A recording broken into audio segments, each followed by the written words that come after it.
So now I'm very aware that so I suppose as I get older and I read the Gospels, and one that I have read many times before, it's wonderful when you discover that you get a new insight into things. You know, maybe I never really saw that before, and so when I was thinking about the gospel in the Mass today, I began thinking along the lines,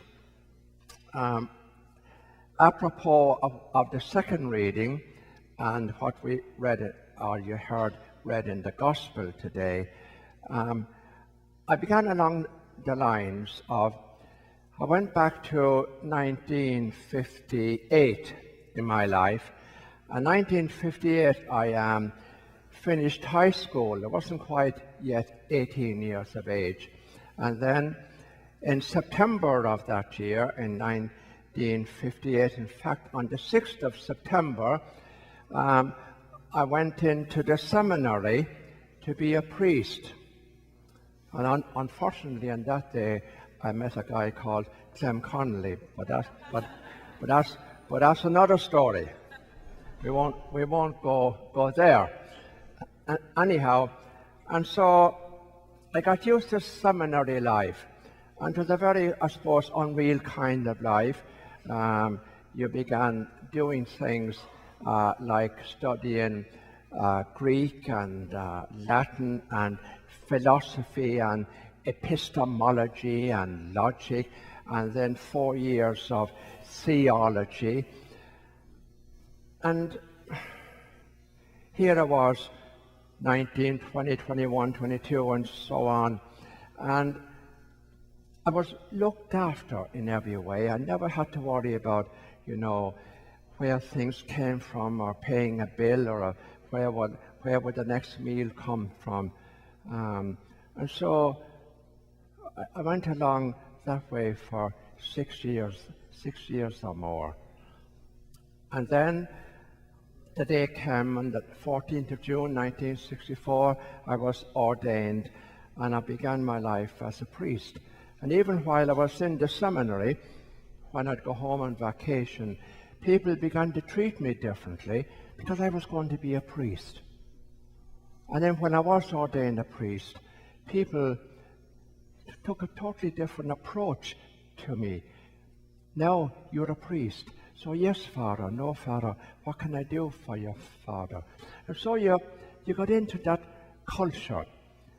And that's where I think that you've heard the Holy Father, hopefully, talking about the culture of clericalism in the church. And can you see where can you see how it begins? And so you come out, and there you are as a young priest. And again, I ended up in my first parish, had a parish priest who was very helpful towards me and taught me lots of things that I didn't know and I needed to be told. And again, I never had to worry about where the next meal came from, or paying a mortgage, or even paying a bill. Now, has anybody here, have you ever been through a life like that? No, you haven't. And so that was the training. That was the training you got. Now, can you see what that's leading to? Now we go back to the second reading in the Mass today and the Gospel. And here we have James and John. They, like a lot of priests, have this right, feel they have an entitlement. So James and John come and they say, Lord, we want you to do something for us. I'd like to sit on your right, and I'd like to be on your left when you come into your glory. And see, and right away, what did Jesus say? Right, boys, leave it to me, I'll sort that out for you. No. He asked him a question. He said, can you drink the cup that I drink? What did Jesus mean? Well, you get a clue in the second reading. We have a great high priest who has sympathy for all our weaknesses. A great high priest who has been through suffering and pain. And I think I might have been ordained officially by the bishop on the 14th of June 1964. But I don't think I was ordained until I went through my own suffering. And that is true to any of us. For some unknown reason, we're kind of hardwired to avoid any kind of suffering or pain in our lives. And it was only when I was put to the end of my endurance and was down there that I had to do something about it. And by coming through that was my ordination. Because now I was fit to be a priest, to be able to help people. Because until then, all I had was textbook things, a bit of philosophy, a bit of theology. That was useless, absolutely useless when I met people facing tragedy and problems and difficulties in their life. It was absolutely useless. And so I can say to you today, to all of us, because you too are disciples and followers of Jesus, until you go through some personal trauma in your life and suffering and pain and loss, you're never going to understand the gospel. You're never going to be able to really help anybody. And so when Jesus says to the James and John, and they glibly answered, "Oh, we can you drink the cup that I am going to drink?" What was that cup? The cup of rejection, the cup of loneliness, the cup of maybe depression, the cup of the dark night of the soul, the cup of being at a crossroads in your life. Until you drink that cup, you're going to be no good to anybody. He said that to me, and he also said it to you. And that's something very, very, very, very important to realize that. And so, all my life, thankfully, from many, many years ago, I've been telling people, because they still do it, people are very kind to you, they're very nice to you, as most of you are, and people will occasionally, if I say, "Oh, I'm not, I have some difficulty or some problem," "Oh, but you're a priest." No, I'm not. I'm a man who happens to be a priest. That's very important to realize. And any weakness that you have, any difficulty that you have, I have too in my life in dealing with the problems of life. And all through life, it's difficult sometimes to cope with that. Now a simple little story helps. Back when I was in England and in the parish there, and he's only one of many, when I go down to the local barber to have my hair cut, he'd always say, and I go to pay him, he'd say, "Oh, no, Father, that's okay. You would do a lot for us, so there's no need to pay." So, sorry Lord about that. That's God. Yeah. Trying to scare the wits out of you. Yeah. So don't worry. No, it's okay. So, where was I? I was at the barber's, right? There's a little story about that, actually.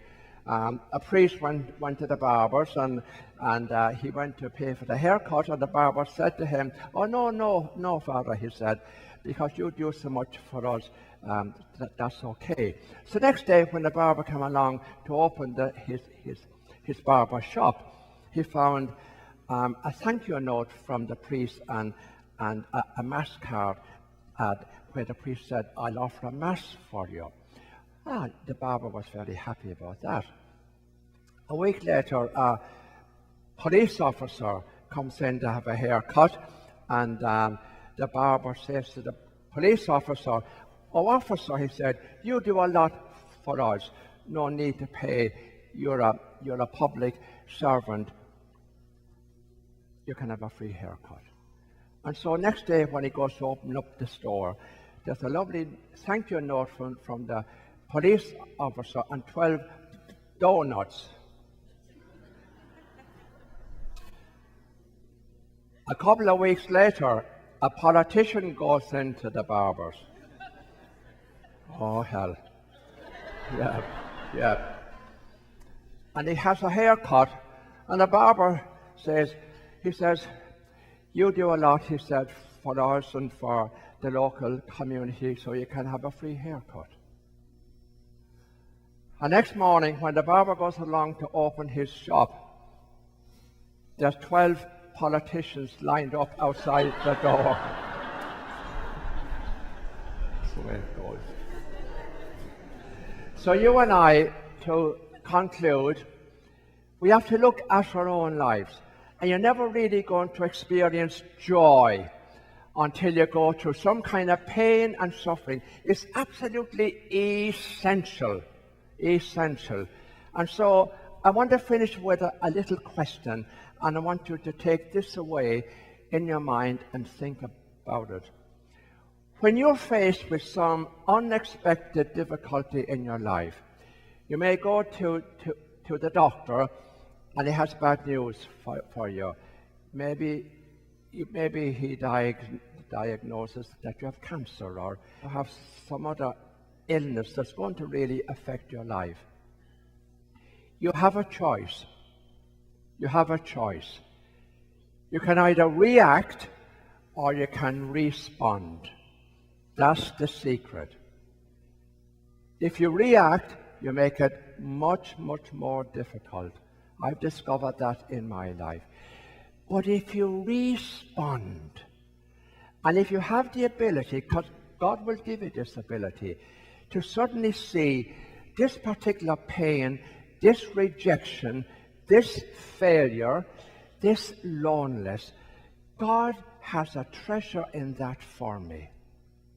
God is offering me a treasure, a gift. And that's what happens when you respond. And you come out the other side, and now you know what joy is. And you're no good to anybody. You don't understand the gospel until that happens in your life.